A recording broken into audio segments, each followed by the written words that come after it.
Hey guys, uyu munsi tugiye kuvuga kuri speed ya telefone cyangwa se uburyo telefone yawe igenda, yaba yihuta cyangwa se igenda gakeya. Ubundi igituma telefone yihuta ni uko uyikoresha ibintu bikeya, n'ibyo wayikoresheje warangiza kubikoresha ukabifunga. Niba example ukoresha opera warangiza kuyikoresha ukayifunga, ikareka gutwara umwanya munini wa RAM ya telefone yawe. So ibyo ngibyo abenshi babikemura bamakinga sure yuko application yayikoresha yayifunze cyangwa se bakadownloadinga ama boost. So hari ibindi bishobora gutuma telefone yagenda gakeya, ari byo byitwa animations zizana na telefone. Ibyo ngibyo nibyo ngiye kwereka uburyo ushobora kubikemura. Peut-être wenda ushobora kuba utaruzi ko babigenza, gusa trust me, uyu munsi ugiye kubimenya. So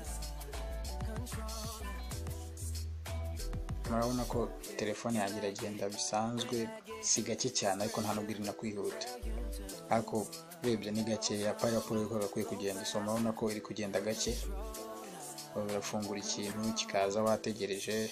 So ngiye kubereka uburyo ibi tubikuramo.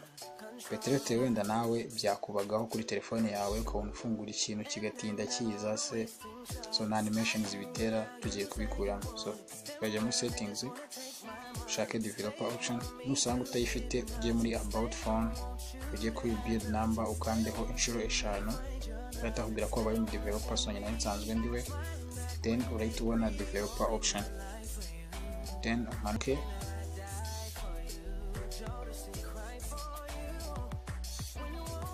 window animation off, izo animation zose uzigire off.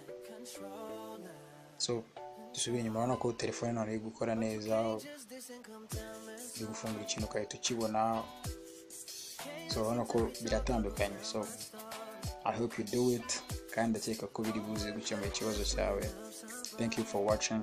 Subscribe on my channel on YouTube and leave me a comment. Thank you. See you later.